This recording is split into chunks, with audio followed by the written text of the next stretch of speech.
Hey, welcome to the Road and Morale podcast. So, do you ever feel like screaming out in the office, on Zoom, or outside the school gates? For the love of God, come on, really? Then, if this is you and you're looking for an honest, fun, and frank podcast on life and business, then sit back and listen to me, Rona Morale.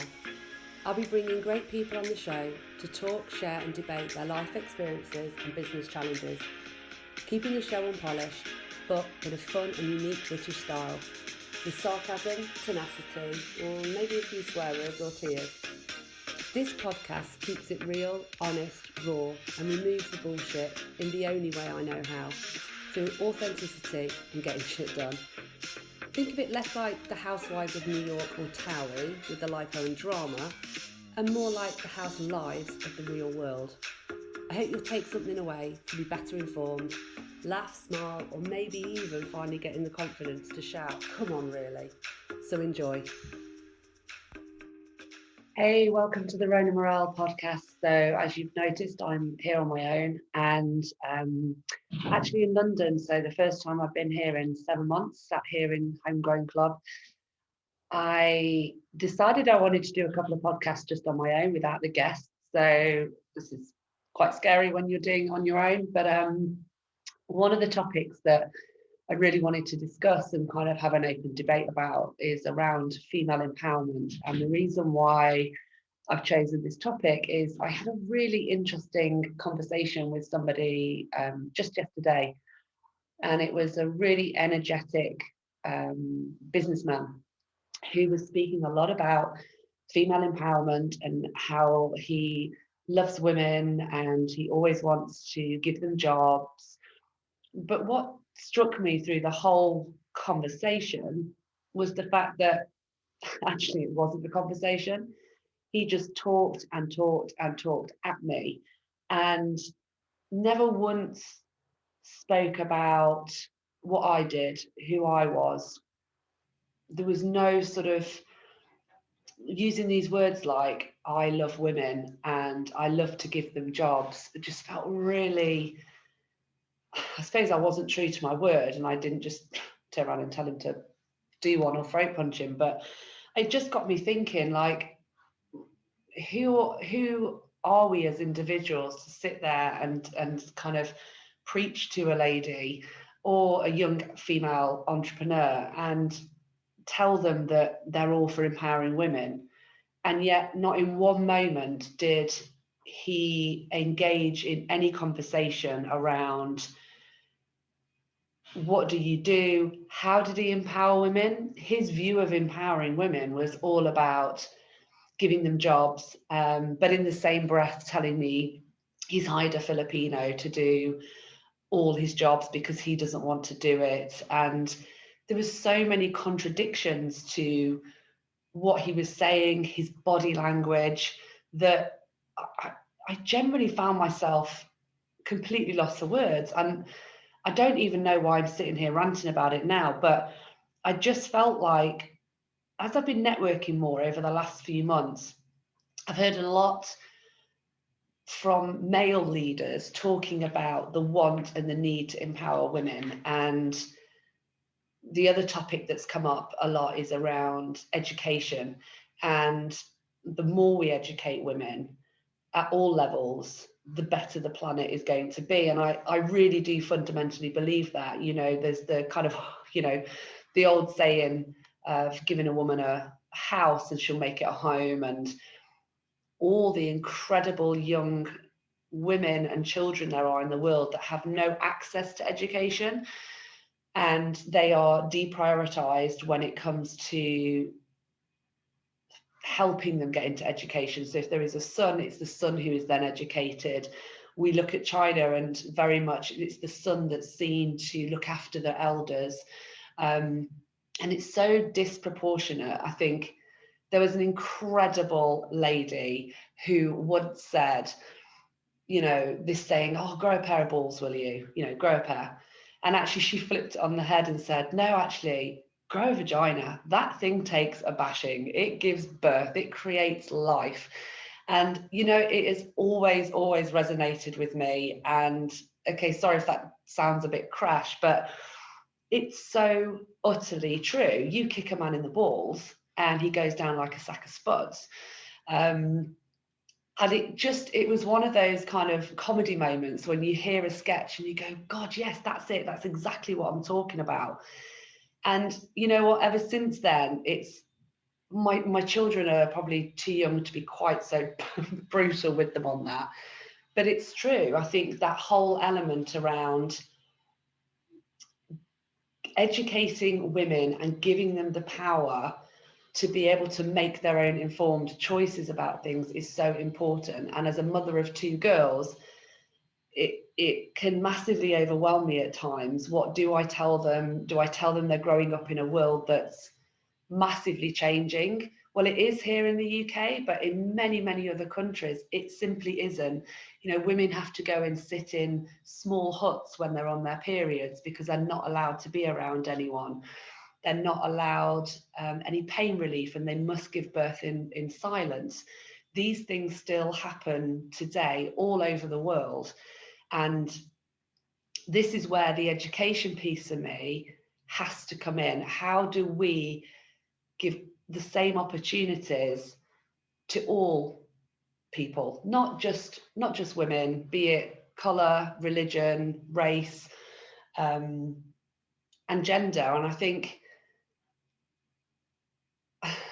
that conversation when I went to bed last night with that guy really rolled me, and I just couldn't get it out of my head. And I guess hence why this is the first podcast that I'm doing on my own, because I need to kind of get that stuff off my chest, and I need to be able to share with people and to guys who generally might think that they're doing the right thing and they're talking about female empowerment, but in the same breath, they're not actually taking any interest. They're not listening. They're not asking questions. And just by giving someone a job does not necessarily give someone female empowerment. I hope one day, if he ever hears this podcast, it will resonate with him. I'm sure he'll know it's him. But it's not the first conversation I've had like that. And so how do I, as a mother, encourage my girls to not feel that they can't stand up, that they don't have a voice, that they should be scared of people in power or people who they perceive are more educated or better well informed? And I think if there's anything that I've learned over my time in business, is that assumption that people in senior positions know more and know better is completely flawed. And yes, there might be some of them winging it. Yes, there might be a lot of people who are highly educated and are really great at what they do. But if there's one bit of advice I could give, never, ever, ever assume that that person in seniority knows more than you, or in fact doesn't care or isn't open to kind of suggestion and questioning and challenging. And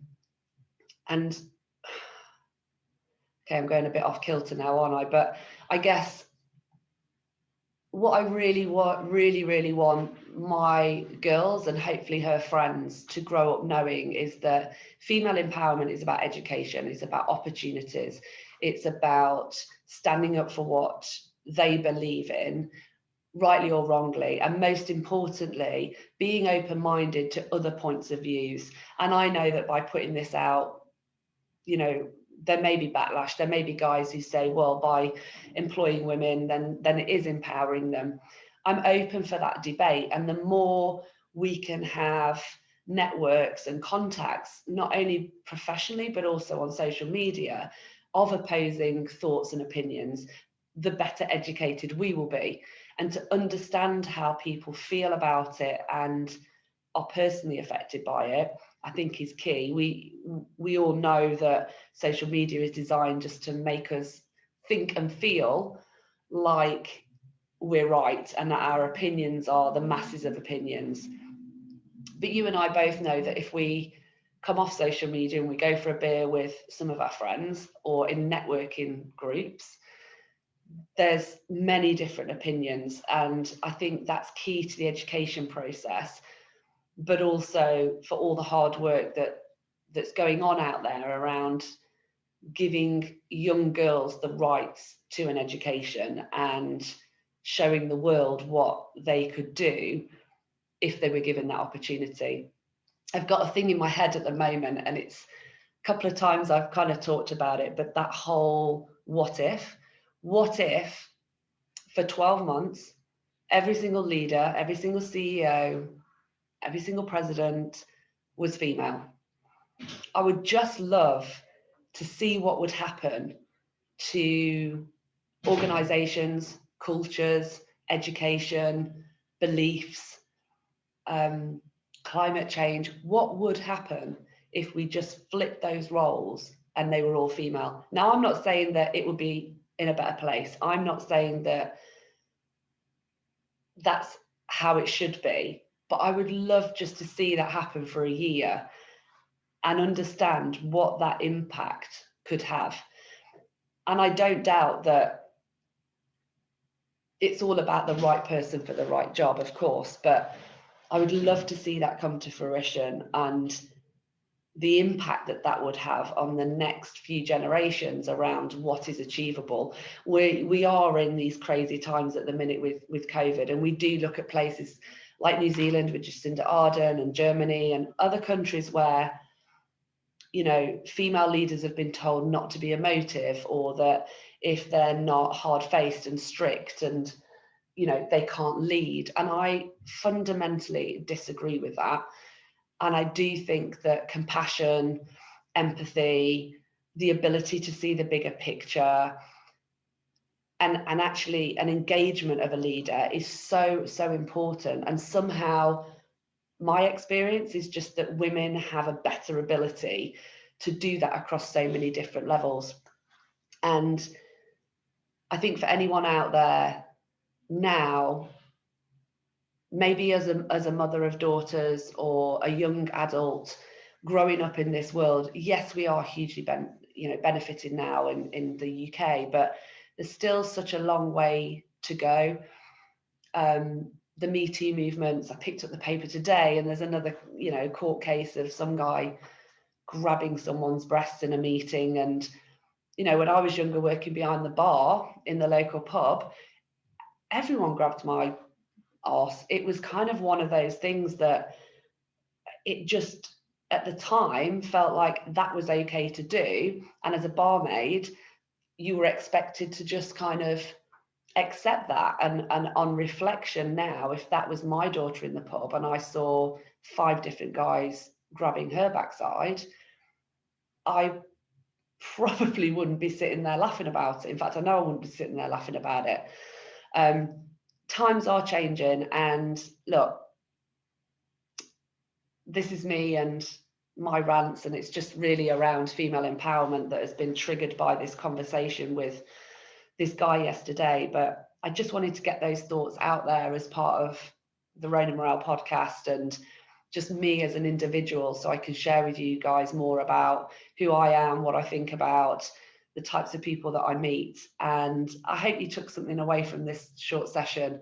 But as I say, feel free to comment, feel free to share. I'm always open for an honest, frank conversation. So listen, wherever you are in the world, enjoy your day, and I'll hopefully see you again soon. Bye. So that's it. You've made it. The show's over. Thank you for being with us. I hope you've been able to take something away, maybe solve a problem, or just know you're not alone. Here's hoping it made you smile with a few laughs along the way. Please feel free to find me on all social media channels, and you can subscribe to my YouTube channel. Just search the Rona Morale podcast. Have an awesome day and see you next time.